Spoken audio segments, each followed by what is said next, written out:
ان الحمد للہ نحمده ونستعینه ونستغفره ونعوذ باللہ من شرور انفسنا ومن سیئات اعمالنا من يهده الله فلا مضل له ومن يضلله فلا هادي له واشهد ان لا اله الا الله وحده لا شريك له واشهد ان محمدا عبده ورسوله اما بعد فان خير الحديث كتاب الله وخير الهدي هدي محمد صلى الله عليه وسلم وشر الأمور محدثاتها وكل محدثة بدعة وكل بدعة ضلالة وكل ضلالة في النار.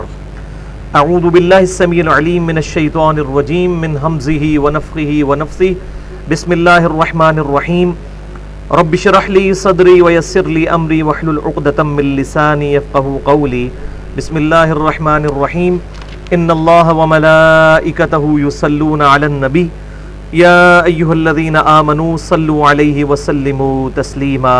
اللهم صل على محمد وعلى آل محمد كما صليت على إبراهيم وعلى آل إبراهيم إنك حميد مجيد.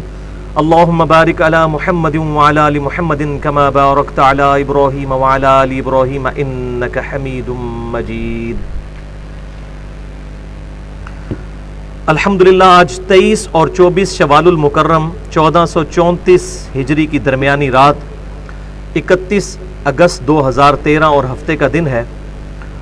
آج انشاءاللہ تعالی قرآن کلاس نمبر 110 میں ہم سورۃ الانعام کی آخری 13 آیات کو ڈسکس کریں گے، اور یہ بھی قرآن پاک کا ایک اہم ترین مقام ہے، اور بلکہ قرآن پاک کی اسٹڈی کے دوران مجھے جو قرآن پاک میں سب سے اٹریکٹفل چیزیں لگیں ان میں سے یہ 13 آیات بھی ہیں، اور ان میں اللہ تعالیٰ کے ڈیوائن وزڈم، علم و حکمت کا خزانہ پوشیدہ ہے.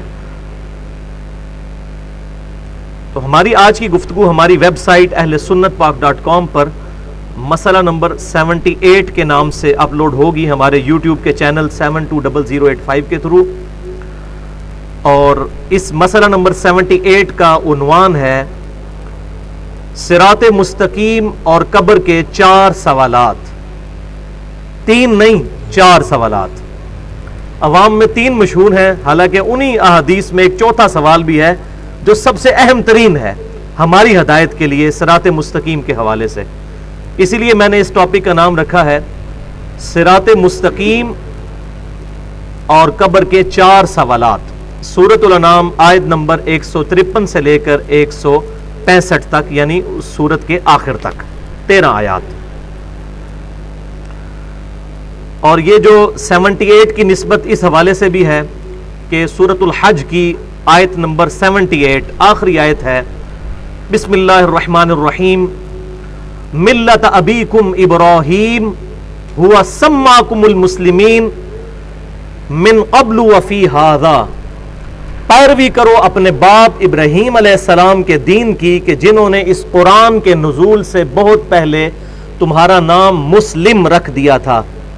اور وفی ھذا، اس کتاب میں اللہ تعالیٰ نے ابراہیم علیہ السلام کی اس بات کو انڈورس کرتے ہوئے اس کتاب میں بھی تمہارا نام مسلم رکھ دیا.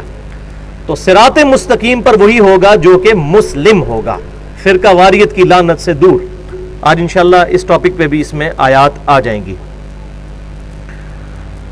تو یہ واحد مقام ہے سورۃ الحج کی آیت نمبر 78، جس کی نسبت سے مسئلہ نمبر 78، کہ جس میں اللہ تعالیٰ نے مسلم لفظ کو ایز اے صفت استعمال نہیں کیا بلکہ ایز اے ناؤن استعمال کیا ہے،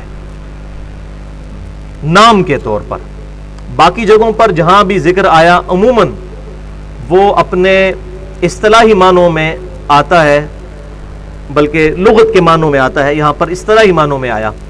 لغت کے معنوں میں مسلم کا مطلب ہے سر تسلیم، خم کرنے والا. To acquire peace by submitting your will to Allah. Allah کے حضور اپنی رضا کو اپنے رب کے حوالے کرنے کے بعد قیامت کے دن ہمیشہ کی کامیابیاں حاصل کرنا اور امن و سلامتی کا اللہ کے حضور حصول حاصل کر لینا، یہ ہے حاصل کرنے والا مسلم. اب آ جائیے سورۃ الانعام کی آیت نمبر 153. بسم اللہ الرحمن الرحیم. وَأَنَّ هَذَا صِرَاطِي مُسْتَقِيمًا اور بے شک یہ ہے میرا راستہ جو کہ سیدھا ہے، فاتبعوہ، تو اس راستے کی پیروی کرو، اس کی اتباع کرو۔ یہ پروفٹ صلی اللہ علیہ وسلم کے ذریعے امت کو کہلوایا جا رہا ہے کہ آپ صلی اللہ علیہ وسلم کی اتباع کرنا دراصل سیدھے راستے کی پیروی ہے، اور بے شک یہ ہے سیدھا راستہ میرا، فاتبعوہ، اس کی پیروی کرو، ولا تتبعوا السبل، اور ادھر ادھر کے راستوں کی پیروی مت کرنا، فتفرق بکم، اس کا رزلٹ یہ نکلے گا وہ تمہیں جدا کر دیں گے، فرقے میں ڈال دیں گے، الگ کر دیں گے، عن سبیلی، میری راہ سے، یعنی صراط مستقیم سے ہٹ کر کسی بھی اور راستے کی پیروی کی تو وہ تمہیں میرے راستے سے، یعنی آن دا بہاف آف پروفٹ آپ صلی اللہ علیہ وسلم کے ذریعے اللہ تعالیٰ نے فرمایا کہ وہ اللہ کے راستے سے وہ چیزیں تمہیں دور کر دیں گی۔ ذالک وصاکم بہ، یہ ہے وہ بات، اصل کانٹے کی بات جس کی تمہیں اللہ تعالیٰ وصیت کرتا ہے، لعلکم تتقون، تاکہ تم بچ سکو قیامت کے دن کی تباہی سے، اس کے عذاب سے بچ سکو۔ اب یہ آیت ہے قرآن پاک میں اہم ترین آیات میں سے، سورۃ الانعام کی آیت نمبر 153۔ اس کی صحیح ایکسپلینیشن ہے، مسند امام احمد میں صحیح سند کے ساتھ ایک حدیث موجود ہے، سیدنا عبداللہ ابن مسعود رضی اللہ تعالیٰ عنہ اس حدیث کے راوی ہیں۔ اس کا ایک ترک سنن ابن ماجہ میں بھی ہے لیکن وہ ضعیف ہے، جو اس کی صحیح سند ہے وہ مسند امام احمد میں انٹرنیشنل نمبرنگ کے مطابق 4142 نمبر حدیث ہے، اور سنن نسائی الکبریٰ کے اندر بھی انٹرنیشنل نمبرنگ کے مطابق 11174 نمبر حدیث ہے۔ کتاب التفسیر چیپٹر میں امام نسائی رحمۃ اللہ علیہ المتوفہ 303 ہجری اسی حدیث کے کانٹیکسٹ میں، اسی آیت 153 نمبر سورۃ الانعام کی اس کے کانٹیکسٹ میں یہ حدیث لے کر آئے ہیں۔ بڑی زبردست حدیث ہے۔ حدیث کے الفاظ کچھ اس طرح ہے کہ آپ صلی اللہ علیہ وسلم نے ایک دفعہ سیدھی لکیر کھینچی زمین پر یوں، اور پھر اس کے دائیں اور بائیں کچھ ٹیڑھی لکیریں کھینچی یوں، جس کو آج کل ماڈرن فلسفی میں کہتے ہیں فش بون ڈایاگرام، یعنی جو مچھلی ہوتی ہے اس کے جو ہڈیوں کا ڈھانچہ ہے اس کی شکل آپ صلی اللہ علیہ وسلم نے بنائی، یعنی ایک یوں لکیر اور یوں دونوں طرف لکیریں، اور پھر آپ صلی اللہ علیہ وسلم نے یہ جو درمیان والی لائن تھی اس پر یوں انگلی رکھ کر آپ صلی اللہ علیہ وسلم نے یوں کرتے ہوئے ساتھ ہی یہ آیت تلاوت فرمائی، یہی سورۃ الانعام کی آیت نمبر 153، وَأَنَّ هَذَا صِرَاطِي مُسْتَقِيمًا، اور بے شک یہ ہے میرا راستہ جو کہ بالکل سیدھا راستہ ہے، سیدھا جنت کی طرف، اللہ کی رضا کی طرف، فَاتَّبِعُوهُ، اسی کی پیروی کرو، وَلَا تَتَّبِعُوا السُّبُلَ، اور ادھر ادھر کے راستوں کی پیروی مت کرنا، فَتَفَرَّقَ بِكُمْ عَنْ سَبِيلِهِ، یہ تمہیں اللہ کے راستے سے جدا کر دیں گے، اس سے فرقے میں ڈال دیں گے، ذَلِكَ وَصَّاكُمْ بِهِ لَعَلَّكُمْ تَتَّقُونَ، یہ ہے وہ چیز جس کی تمہیں وصیت کی جاتی ہے تاکہ تم بچ سکو اللہ کے حضور۔ پھر آپ صلی اللہ علیہ وسلم کے الفاظ اسی حدیث میں ہے کہ آپ صلی اللہ علیہ وسلم نے فرمایا کہ یہ جو دائیں بائیں کی لکیریں ہیں فش بون ڈایاگرام کے اندر، یہ والی درمیان والا تو ہے صراط الذین انعمت علیہم، جس کی ہم دعا کرتے ہیں اہدنا الصراط المستقیم صراط الذین انعمت علیہم، تو آپ صلی اللہ علیہ وسلم نے فرمایا یہ جو دائیں بائیں باقی لکیریں ہیں یہ شیطان کے راستے ہیں، اور ہر لکیر پر ایک شیطان بیٹھا ہے جو کہ تمہیں اپنی طرف بلا رہا ہے، یعنی گمراہی کی طرف۔ اصل راستہ ہے درمیان کا۔ اس سے ایک بات تو بالکل کلیئر ہو گئی کہ امام کائنات سید الاولین والآخرین شفیع المذنبین رحمت للعالمین سیدنا و مولانا امام اعظم محمد رسول اللہ صلی اللہ علیہ وسلم نے یہ بات بالکل صحیح طریقے سے امت تک پہنچا دی کہ صراط مستقیم صرف ایک ہے۔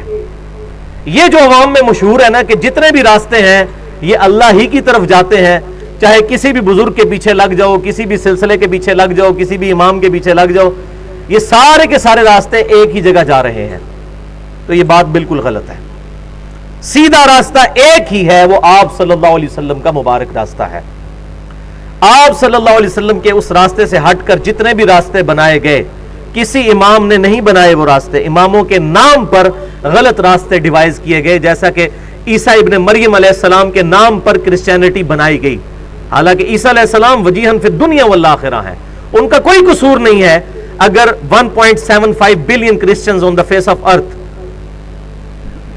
1.25 ارب عیسائی اگر اس دنیا پر عیسیٰ علیہ السلام کے بارے میں ڈیوینٹی کلیم کر رہے ہیں کہ وہ اللہ کے بیٹے ہیں یا وہ اللہ ہی ہے، تو اس میں عیسیٰ علیہ السلام کا کوئی قصور نہیں ہے۔ البتہ ہم کرسچینٹی کے ان غلط عقائد کو تو رد کریں گے، اس میں عیسیٰ علیہ السلام کی توہین نہیں ہے، بلکہ ان کے نام پر بنائے گئے غلط عقائد کی اس کی مذمت کرنا مقصود ہے۔ بالکل اس طریقے سے آپ صلی اللہ علیہ وسلم کے مقابلے پر چاہے کسی بھی ہستی کو کھڑا کیا گیا کسی بھی نظریے کے ساتھ مقابلے پر، جو فیور پہ ہے وہ تو ٹھیک ہے، جو مقابلے پر ہیں تو وہ راستے سب کے سب شیطان کے راستے ہیں، وَلِعَاذُ بِاللَّهِ تَعَالَى۔ تو صراط مستقیم صرف ایک ہے، واحد کے صیغے کے ساتھ آیا۔ سورۃ الفاتحہ میں بھی ہم اللہ کے حضور اسی صراط مستقیم کی دعا کرتے ہیں، اہدنا الصراط المستقیم، اے اللہ ہمیں سیدھے راستے پر چلا، سیدھا راستہ دکھا، صراط الذین انعمت علیہم، راستہ ان لوگوں کا جن پر تیرا انعام ہوا۔ راستے ان لوگوں کے نہیں ہیں، یہ جو کہتے ہیں سارے راستے ہی حق پر ہیں، سارے تصوف کے سلسلے حق پر ہیں، راستے کا تو لفظ ہی نہیں ہے۔ اور پھر ظلم کی انتہا ہے کہ اس آیت کا ترجمہ ہے ان لوگوں کے راستے پر چلا جن پر تیرا انعام ہوا، پاسٹ ٹینس کا صیغہ ہے۔ آیت یہ پڑھتے ہیں اور اپنے بزرگوں کے 14ویں صدی کے بزرگوں کے نام لینا شروع کر دیتے ہیں، کہتے ہیں جی یہ بریلوی کہتے ہیں یہ جو ہمارے بزرگ ہیں نا یہ ہے صراط الذین انعمت علیہم، دیوبندی کہتے ہیں یہ ہمارے بزرگ جو ہیں صراط الذین انعمت علیہم ہے، اہل حدیث کہتے ہیں ہمارے بزرگ صراط الذین انعمت علیہم ہے، اہل تشیع کہتے ہیں جی یہ سب جھوٹ بول رہے ہیں ہمارے بزرگ صراط الذین انعمت علیہم ہے۔ حالانکہ ان سب سے پوچھیں کہ یہ صراط الذین انعمت علیہم کا مطلب ہے راستہ ان لوگوں کا جن پر تیرا انعام ہوا، تو قرآن کے نزول کے وقت تعویل خاص کے اعتبار سے اس سے مراد صرف اور صرف صحابہ اکرام علیہم رضوان اور اہل بیت ہیں رضی اللہ عنہم اجمعین۔ اس کا یہ مطلب نہیں کہ ان کے بعد کوئی اہل حق نہیں، قیامت تک آئیں گے لیکن کسی کے ماتھے پہ نہیں لکھا ہوا کہ یہ اہل حق ہے۔ ایک کو بہت بڑا عاشق رسول کہہ رہا ہوتا ہے ایک بندہ، اور دوسرا کہتا ہے یہ بہت بڑا مشرک ہے۔ ایک بندہ کسی کو کہہ رہا ہوتا ہے یہ دنیا کا سب سے بڑا موحد ہے، دوسرا کہتا ہے یہ سب سے بڑا گستاخ رسول ہے۔ اسی طریقے سے کوئی کسی کو گستاخ اہل بیت کہتا ہے، کوئی کسی کو گستاخ صحابہ کہتا ہے، اور یہ پورے کے پوری کھچڑی جو ہے اس طریقے سے امت کے اندر آپ صلی اللہ علیہ وسلم کے مبارک راستے کو چھوڑنے کی وجہ سے بن چکی ہے۔ تو صراط الذین انعمت علیہم، راستہ ان لوگوں کا جن پر تیرا انعام ہوا، تو راستہ تو ایک ہے، اور راستہ کس کو عطا ہوتا ہے؟ پیغمبر کو۔ اسی لیے پہلے کہا گیا یہ پڑھتے ہیں صراط الذین انعمت علیہم، ان کو کہ پیچھے سے پڑھو اہدنا الصراط المستقیم، اے اللہ ہمیں سیدھے راستے پر چلا۔ تو سیدھا راستہ کس کو ملتا ہے اللہ کی طرف سے؟ صرف پیغمبروں کو۔ اس کے بعد سارے فالوورز ہیں، چاہے صحابہ ہو، تابعین ہو، تبع تابعین ہو، قیامت تک آنے والا ہر مسلمان فالوور ہے، لیڈر صرف ایک ہے، امام کائنات سید الاولین والآخرین شفیع المذنبین رحمت للعالمین سیدنا و مولانا امام اعظم محمد رسول اللہ صلی اللہ علیہ وسلم، وہ ہیں امام اعظم، وہ ہیں ہمارے لیڈر، باقی سب فالوور ہیں، سیدنا ابوبکر صدیق ہوں، سیدنا عمر، عثمان و علی رضی اللہ عنہم اجمعین ہوں، یا قیامت تک آنے والا آخری مسلمان، سب کے سب امتی اور فالوور ہیں۔ تو کہا گیا کہ صراط الذین انعمت علیہم، راستہ ان لوگوں کا جن پر تیرا انعام ہوا۔ اب اس کی اپروپریٹ ٹرانسلیشن ایکسپلینیشن میں یوں بنے گی، اے اللہ ہمیں اس راستے پر چلا کہ جس راستے پر چل کر تیرے لوگ انعام یافتہ قرار پائے۔ صحابہ اکرام، تابعین، تبع تابعین، محدثین نے کس راستے پر چلنے کی ترغیب دی اور خود چلے؟ آپ صلی اللہ علیہ وسلم کے راستے پر۔ تو یہ سارے ہی حق پر ہیں، یہ دنیا کا سب سے بڑا جھوٹ ہے۔ سارے حق پر نہیں، حق پر صرف ایک ہے، وہ آپ صلی اللہ علیہ وسلم کی مبارک ذات ہے، اور آپ صلی اللہ علیہ وسلم کے ساتھ جس کی بات میچ کر جائے گی کتاب و سنت کی تعلیمات کے ساتھ، وہ پھر اس حق کے راستے پر ہوگا۔ ڈکشنری از آلویز اتھارٹی، اور اسلام کی ڈکشنری قرآن اور سنت ہے جو صحیح احادیث سے ڈیرائیوڈ ہو۔ اسی کانٹیکسٹ میں ایک اور حدیث ہے بڑی زبردست، صحیح بخاری میں 7281 نمبر حدیث ہے، کتاب الاعتصام بالکتاب والسنہ چیپٹر میں، یعنی کتاب و سنت کو مضبوطی سے پکڑنا، امام بخاری نے ایک پورا باب باندھا ہے، اس میں یہ حدیث ہے کہ آپ صلی اللہ علیہ وسلم نے ارشاد فرمایا محمد فرق بین الناس، محمد صلی اللہ علیہ وسلم لوگوں میں حق اور باطل کے درمیان فرق کرنے والی ذات ہے۔ یہ کتاب بھی ہے الفرقان، سورۃ البقرہ کے اندر آیا، سورہ آل عمران کے اندر آیا، یہ الفرقان ہے، حق اور باطل میں تمیز کرنے والی کتاب۔ اور جس ہستی پر یہ کتاب نازل ہوئی وہ صحیح بخاری میں نے بتا دیا، محمد فرق بین الناس، محمد صلی اللہ علیہ وسلم لوگوں میں حق اور باطل کے درمیان فرق کرنے والی ذات ہے۔ تیسری حدیث صحیح بخاری میں ہی اسی چیپٹر کے اندر 7280 نمبر حدیث ہے کہ آپ صلی اللہ علیہ وسلم نے ارشاد فرمایا میری ساری امت جنت میں جائے گی سوائے اس کے کہ جس نے انکار کر دیا، یعنی خود ہی جنت میں جانے سے انکار کر دیا۔ پوچھا گیا یا رسول اللہ صلی اللہ علیہ وسلم کس نے جنت میں جانے سے انکار کیا، کون پاگل ہوگا ایسا جو انکار کر دے؟ تو آپ صلی اللہ علیہ وآلہ وسلم نے ارشاد فرمایا جس نے میرا حکم مانا وہ جنت میں جائے گا، اور جس نے میری نافرمانی کی گویا اس نے میرا انکار کر دیا، اور جب میرا انکار کر دیا تو جنت میں جانے سے انکار کر دیا۔ اللہ اکبر، اللہ اکبر۔ تو آپ صلی اللہ علیہ وسلم کا راستہ ہے حق کا راستہ، الحمدللہ۔ تو صراط الذین انعمت علیہم، راستہ ان لوگوں کا جن پر تیرا انعام ہوا۔ راستے ان لوگوں کے نہیں ہیں بلکہ ایک راستہ ہے انڈیویجول، آپ صلی اللہ علیہ وسلم کا مبارک راستہ۔ اب اس میں تقلید کے حوالے سے اور اتباع سنت کے حوالے سے ڈیٹیل گفتگو کا محل نہیں، اس پہ میں آلریڈی یہ گفتگو کر چکا ہوں۔ مسئلہ نمبر 10 کے نام سے اہل سنت پاک.com پر تقریباً 50 منٹ کی گفتگو ہے، تقلید اور اتباع سنت میں کیا فرق ہے۔ سورہ آل عمران کی اس آیت کے تحت، سورہ آل عمران آیت نمبر 31، قُلْ إِن كُنْتُمْ تُحِبُّونَ اللَّهَ فَاتَّبِعُونِي يُحْبِبْكُمُ اللَّهُ۔ اے محبوب صلی اللہ علیہ وسلم آپ فرما دیجئے کہ اگر تم اللہ سے محبت کا دعویٰ کرتے ہو تو پھر میری یعنی آپ صلی اللہ علیہ وسلم کی پیروی کرو۔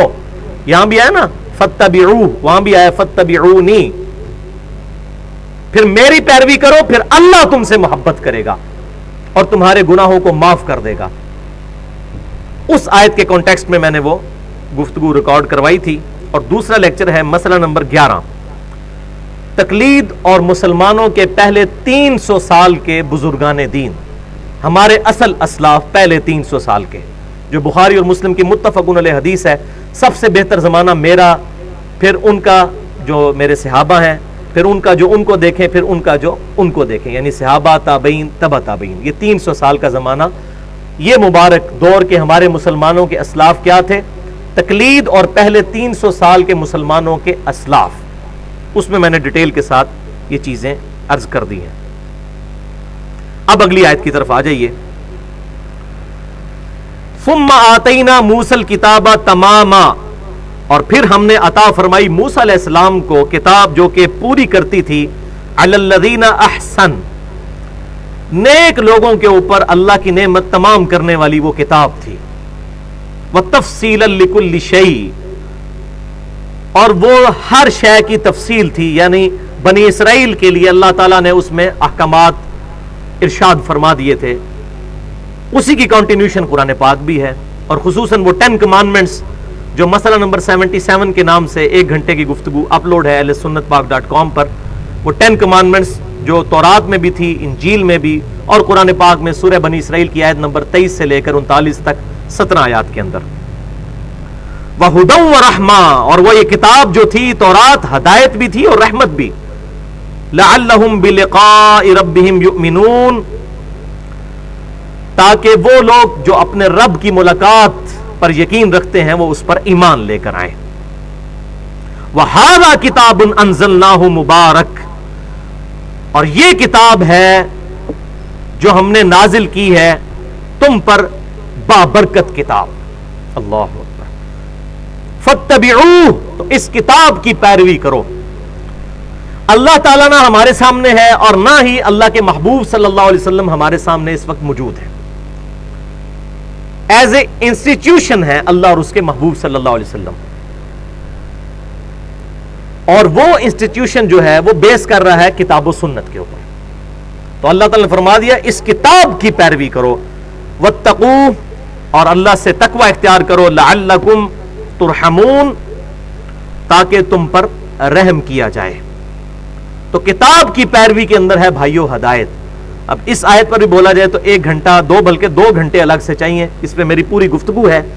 یوم عرفہ یعنی 9 ذی الحجہ 1432 ہجری کی جو رات تھی, اس میں میں نے مسئلہ نمبر 1 کے نام سے اہل سنت پاک.com پر وہ گفتگو ہے امام الانبیاء کی دعوت قرآن, جس پہ ہمارا یہ ریسرچ پیپر بھی ہے, ریسرچ پیپر نمبر 4 امام الانبیاء کی دعوت قرآن صلی اللہ علیہ وسلم. یہ ہماری ویب سائٹ پہ بھی اپلوڈ ہے اور یہ سب لوگوں کو لیکچر کے بعد دے بھی دیا جاتا ہے. ام تقولوا انما انزل الکتاب علی طائفتین, اور یہ ہم نے کتاب اے مسلمانوں تمہاری طرف اس لیے نازل کی, اے بنو اسماعیل, اے ابراہیم علیہ السلام کے دوسرے بیٹے اسماعیل کی اولاد, تمہاری طرف اس لیے نازل کی کہ کہیں تم یہ نہ کہنا شروع کر دو کہ ہم سے پہلے جو تھے 2 گروہ یعنی یہود و نصارہ, ان کو کتابیں دی گئیں, ہمیں کوئی کتاب نہیں دی گئی. من قبلنا, جو ہم سے پہلے 2 گروہ گزرے. وَإِن كُنَّا عَن دِرَاسَتِهِمْ لَغَافِلِينَ, اور ہم تو ان کے پڑھنے پڑھانے سے بالکل بے خبر تھے. یعنی تورات انجیل تو ہم تک پہنچی نہیں ہے, اگر ہمیں اللہ کوئی کتاب دیتا تو ہم اس کی پیروی کرتے. تو اللہ تعالیٰ نے فرمایا میں نے تمہاری یہ ایلیگیشن دور کرنے کے لیے اور تم پر حجت قائم کرنے کے لیے تمہیں یہ مبارک کتاب عطا فرما دی ہے, الحمدللہ. او تقولو, یا یہ نہ ہو کہ تم یہ قیامت والے دن کہنا شروع کر دو, لو انا انزل علینا الکتاب, اگر ہم پر بھی کوئی کتاب اتری ہوتی جیسا کہ یہود و نصارہ کی طرف اتاری گئی تھی, لکنا اہدا منہم, تو ہم یہودیوں اور عیسائیوں سے بڑھ کر اللہ تعالیٰ کی ہدایت پر ہوتے. یہ دعوے کرنے بڑے آسان ہیں, دودھ پینے والے مجنو بڑے ہیں. اور یہاں بھی ہوتا ہے, ہم کسی کو درس میں دعوت دیتے ہیں نا, تو غلطی سے اگر کسی کے پاس میسج نہ چلا جائے تو وہ کہتا ہے وہ میسج نہیں آیا تھا ورنہ میں نے درس میں آنا تھا, حالانکہ چلا بھی جائے تو تب بھی نہیں آنا ہوتا. بعد میں بہانہ کرنا بڑا آسان ہوتا ہے. تو اللہ تبارک و تعالیٰ ہماری انسٹنکٹ سے واقف ہے. اللہ تعالیٰ فرما رہا ہے یہ نہ ہو قیامت والے دن تم کہو کہ اگر ہمیں بھی کوئی کتاب دی جاتی تو ہم ان 2 گروہوں سے بڑھ کر ہدایت پر ہوتے, یہود و نصارہ سے. آج دعویٰ تو کیا تھا, ہیں اسی روش پہ چل رہے ہیں. سیم وہی خرابیاں اسی امت کے اندر بھی آتی جا رہی ہیں, اللہ ماشاءاللہ جن لوگوں کو اللہ تعالیٰ نے بچایا. ادروائز اس کتاب کو تو بدلا نہیں, البتہ اس کتاب کو تفسیر کے ذریعے اس قابل کر دیا ہے کہ اس سے کوئی ہدایت نہ حاصل کر سکے علماء نے. As far as translation is concerned کوئی مسئلہ نہیں. اسی لیے میں سب لوگوں کو کہتا ہوں کہ قرآن پاک پری ڈیٹرمنٹ ریزلٹس کے بغیر ترجمے سے پڑھیں, خود تفسیر سے نہیں. اور ایک اور بڑا ننگا جملہ ہے, کسی کو برا نہ لگے, کہ قرآن کا صرف وہ مفہوم معتبر ہے جو ایک غیر مسلم اس کو پڑھ کے لیتا ہے. مسلمان تو پہلے ہی ذہن بنایا ہوا ہوگا کہ میں نے کون سی آیت ماننی ہے اور اس کا کیا مطلب لینا ہے, اس کو کیا سمجھ آئے گی. ایک غیر مسلم پری ڈیٹرمنٹ ریزلٹس کے بغیر ہوگا, وہ جب کوئی پڑھے گا ایاک نعبد و ایاک نستعین, تو پوری دنیا کے مولوی مل کے اس کو کبھی نہیں یہ منوا سکتے کہ اس آیت کے بعد یا علی مدد یا شیخ عبد القادر جیلانی مدد کہنا چاہیے. وہ کہے گا جی بالکل واضح ہے کہ اللہ ہم صرف تیری عبادت کرتے ہیں اور غائب میں مدد کے لیے یعنی دعا کے لیے صرف تجھی کو پکارتے ہیں. ظاہری اسباب تو اختیار کر سکتے ہیں, یہ غائب میں مدد کی بات ہو رہی ہے. ظاہری اسباب کا تو قرآن میں حکم ہے, وَتَعَاوَنُوا عَلَى الْبِرِّ وَالتَّقْوَى وَلَا تَعَاوَنُوا عَلَى الْإِثْمِ وَالْعُدْوَانِ. وہ کبھی بھی ماننے کے لیے تیار نہیں ہوگا. تو قرآن کا صرف وہ مطلب معتبر ہے جو ایک غیر مسلم لیتا ہے. یا مسلمان ترجمہ کرے, خواہ کسی بھی مکتبہ فکر کا ہو, بریلوی ہو, دیوبندی ہو, اہل حدیث ہو یا اہل تشیع ہو, ترجمہ سب کا پڑھ لیں. اپنا ترجمہ تو پڑھے, بریلوی احمد صاحب بریلوی صاحب کا ترجمہ پڑھ لیں, دیوبندی اشلی تھانوی صاحب کا ترجمہ پڑھ لیں, اہل حدیث جونا گڑی صاحب کا ترجمہ پڑھ لیں, اہل تشیع سید فرقان علی شاہ کا ترجمہ پڑھ لیں. پڑھے تو صحیح کسی صورت اس کتاب کو, تاکہ پتہ تو چلے. اور الحمدللہ میرا تو ہزاروں لوگوں سے واسطہ پڑتا ہے کہ جن کو اللہ تبارک و تعالیٰ نے قرآن کے ذریعے ہدایت دی ہے. قرآن میں پھر باطل تو نہیں داخل ہو سکتا. اللہ اکبر. تو یہ کتاب ہم نے تمہاری طرف اس لیے نازل کی ایسا نہ ہو قیامت والے دن تم یہ گلا کرو اے اللہ ان دو گروہوں کو کتاب دی تھی یہود و نصارہ کو، اگر ہمارے پاس آئی ہوتی لَكُنَّا أَهْدَىٰ مِنْهُمْ تو بے شک ہم ان سے زیادہ ہدایت پر ہوتے. فَقَدْ جَاءَكُمْ بَيِّنَةٌ مِّن رَبِّكُمْ تو پس تحقیق بے شک آ گئی ہے تمہاری طرف یہ روشن دلیل تمہارے رب کی طرف سے. وَهُدًى وَرَحْمَةً اور یہ بھی کتاب ہے ہدایت اور رحمت. فَمَنْ أَظْلَمُ مِمَّنْ كَذَّبَ بِآيَاتِ اللَّهِ تو اس سے بڑھ کر ظالم شخص کون ہوگا جو اب اللہ کی آیات کو جھٹلا دے. جھٹلانے سے مراد یہ نہ سمجھیے گا کہ قرآن پر ایمان لانے سے انکار کر دینا ہی صرف جھٹلانا ہے. قرآن کو ماننا اور مرضی اپنی کرنی یہ بھی قرآن کو جھٹلانا ہے. اسی لیے میں کہتا ہوں صرف اللہ اور اس کے رسول کو ماننا ضروری نہیں، اللہ اور اس کے رسول کی ماننا بھی ضروری ہے. قرآن کو ماننا ضروری نہیں، صرف قرآن کی ماننا بھی ضروری ہے. قرآن پر ایمان ہے اور سودی کاروبار اسی طریقے سے جاری ہے، رزق حرام کی کوئی پرواہ نہیں ہے. قرآن پر ایمان ہے لیکن فجر کے وقت آنکھ کھولنے کا دل ہی نہیں کرتا، خاک ایمان ہے. اس سے بڑا ظالم کون ہے جسے اللہ تبارک و تعالیٰ کی آیات کو جس نے جھٹلا دیا. وَصَدَفَ عَنْهَا اور ان آیات سے منہ پھیر لیا. اور ٹھیک ہے جی باتیں ہوں گی، اے جہاں مٹھا اگلا کس نے ڈٹھا. اور بھئی یہ دنیا تو میٹھی ہے اگلی پتہ نہیں کسی نے دیکھی بھی ہے کہ نہیں. یہ ہم زبان حال سے تو یہی کہہ رہے ہوتے ہیں، قال سے نہ کہیں لیکن ہمارا پریکٹیکل ایٹیچیوڈ تو یہی بتاتا ہے. سَنَجْزِي الَّذِينَ يَصْدِفُونَ عَنْ آيَاتِنَا سُوءَ الْعَذَابِ بِمَا كَانُوا يَصْدِفُونَ ان قریب ہم سزا دیں گے ان لوگوں کو جو ہماری آیات سے منہ موڑ لیتے تھے بڑا برا عذاب بدلے میں اس کے کہ جو ان آیات سے وہ بما کانوا یصدفون کنارہ کشی اختیار کرتے تھے، اس سے منہ پھیر لیا کرتے تھے. وَلِعَاذُ بِاللَّهِ تَعَالَى هَلْ يَنظُرُونَ إِلَّا أَن تَأْتِيَهُمُ الْمَلَائِكَةُ یہ کس چیز کا انتظار کر رہے ہیں کہ آ جائیں ان کے پاس فرشتے، یعنی کہ عذاب لے کر فرشتے نازل ہو جائیں. اس وقت یہ پھر قرآن کی طرف آئیں گے اور دعوت حق قبول کریں گے.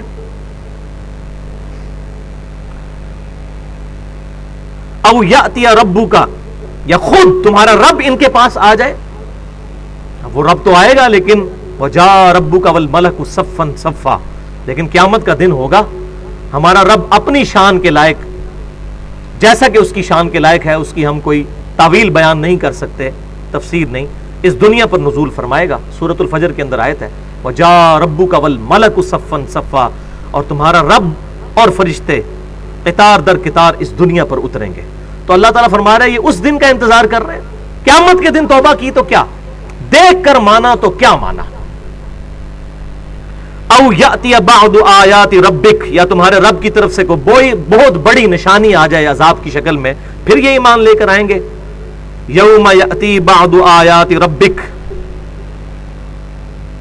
اور تمہارے رب کی نشانی پھر جس دن آئے گی قیامت سے پہلے، اس کا ذکر صحیح بخاری کے اندر موجود ہے کہ قرب قیامت سے پہلے ایک دفعہ سورج جو ہے مغرب میں غروب ہونے کے بعد دوبارہ مغرب سے طلوع ہوگا.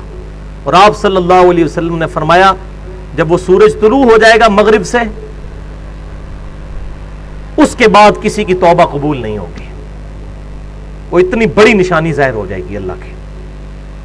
اس کے بعد آپ صلی اللہ علیہ وسلم نے یہی آیت تلاوت فرمائی سورۃ الانعام کی آیت نمبر 158. یہیں سے آگے جو آ رہا ہے لا ينفع نفسا ایمانها لم تکن آمنت من قبل او کسبت فی ایمانها خیرا. آپ صلی اللہ علیہ وسلم نے یہ آیت تلاوت کی جب وہ حدیث بیان کی صحیح بخاری والی حدیث کہ سورج مغرب سے نکلے گا ایک دفعہ، پھر اس کے بعد ایمان لانا نفع نہیں دے گا. اس آیت کا ترجمہ بھی یہی ہے لا ينفع نفسا ایمانها، تو کسی بھی نفس کو ایمان لانا پھر اس بڑی نشانی کے بعد نفع نہیں دے گا. لم تکن آمنت من قبل، جو کہ اس نشانی کے ظہور سے پہلے ایمان نہیں لایا تھا. جو پہلے ایمان والا تھا اس نے بعد میں پھر تجدید ایمان کی، وہ تو ٹھیک ہے، لیکن جو اس سے پہلے ایمان نہیں لایا تھا سورج مغرب سے نکلنے کے بعد پھر اس کی توبہ قبول نہیں ہوگی. جیسا کہ صحیح بخاری کے اندر ہی آتا ہے کہ موت کے غرغرے سے پہلے پہلے توبہ قبول ہے. جب کسی پر نزع کا عالم طاری ہو جائے, اس کو اپنی موت سامنے نظر آنا شروع ہو جائے, اس وقت نہیں. او کسبت فی ایمانہا خیرا, یا اس نے اپنے ایمان کے اندر کوئی خیر تلاش نہیں کی تھی اس نشانی سے پہلے پہلے, اس کو کوئی فائدہ نہیں ہوگا. قل انتظروا, اے محبوب صلی اللہ علیہ وسلم, اتنی دعوت و تبلیغ کرنے کے بعد, اتنی اصلاح کرنے کے بعد بھی یہ بات نہیں مانتے, تو ان کو فرمائیے پھر انتظار کرو اب آخرت کے دن کا. دھمکی ہے اس میں. انا منتظرون, بے شک ہم بھی انتظار کر رہے ہیں, ہم بھی انتظار میں ہیں. اور بھائیوں, ایمان والوں کے دل کو چین ملے گا جب ابو جہل کو عذاب دیا جائے گا, جس نے عمار ابن یاسر رضی اللہ تعالیٰ عنہ کے سامنے ان کی ماں سمیہ اور باپ یاسر کو قتل کیا, اور جس دردناک طریقے کے ساتھ. تو عمار ابن یاسر کے تو کلیجے کو اس وقت ٹھنڈ پڑے گی جب قیامت والے دن ابو جہل کے ساتھ بھی وہی سلوک ہوگا. تو اے محبوب فرما دیجئے انتظار کرو, پھر ایمان نہیں لاتے. ہم بھی انتظار میں ہیں اس دن کے کہ جب اللہ تعالیٰ ہمارے اور تمہارے درمیان فیصلہ کرے گا. وَلِعَوْذُ بِاللَّهِ تَعَالَى. اور یہاں بھی لوگ کہتے ہیں جی وہ آخرت بھی پتہ لگ ہی جائے گا کون صحیح ہے کون غلط ہے, یہ آخرت میں پتہ چل جائے گا کون ٹھیک اور کون غلط. اور بھائی آخرت میں پتہ چلے تو فائدہ ہی کوئی نہیں ہے. فائدہ تو تب ہے جب ہمیں اس دنیا میں پتہ چل جائے کہ حق کیا ہے.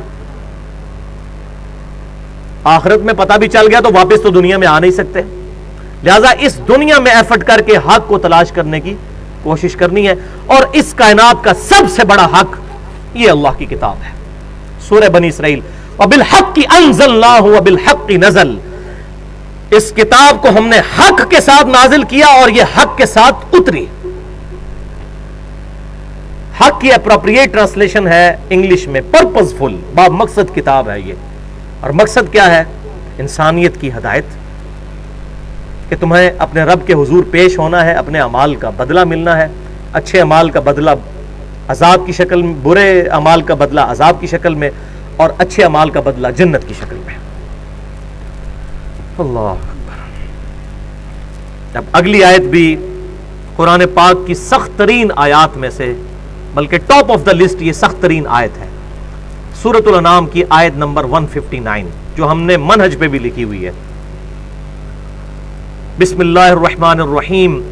ان الذین فرقوا دینہم وکانوا شیعا, بے شک وہ لوگ جنہوں نے اپنے دین میں فرقے بنا لیے اور اپنے آپ کو گروہوں میں بانٹ لیا. لست منہم فی شیء, اے محبوب صلی اللہ علیہ وسلم آپ کا ان سے کوئی تعلق نہیں ہے جو فرقہ باز ہیں, فرقے بنانے والے. انما امرہم الی اللہ, ان کا معاملہ سپرد کر دیجئے اللہ کے. ثم ینبئہم بما کانوا یفعلون, پھر اللہ تعالیٰ ان کو خود ہی بتا دے گا قیامت والے دن جو وہ دنیا میں کرتوت کیا کرتے تھے. تو یہ آیت بالکل واضح ثبوت ہے کہ جو بھی شخص آپ صلی اللہ علیہ وسلم کے دین میں فرقے بناتا ہے کسی بھی بنیاد کے اوپر, اسلام اور مسلم سے ہٹ کر کوئی اور ٹائٹل اپناتا ہے اور اس کو پروپیگیٹ کرتا ہے, تو آپ صلی اللہ علیہ وسلم کا امتی نہیں ہے. اچھا, بعض لوگ اس کی تفسیر میں وہ بات بھی کرتے ہیں کہ جی یہ آپ صلی اللہ علیہ وسلم نے یہودیوں کو کہا تھا, ان کے بارے میں تھا کہ جن لوگوں نے اپنے دین میں فرقے بنائے آپ کا ان سے تعلق نہیں ہے, کیونکہ یہودیوں نے فرقے بنا لیے تھے اور انہوں نے انبیاء کی تعلیمات کو چھوڑ دیا تھا.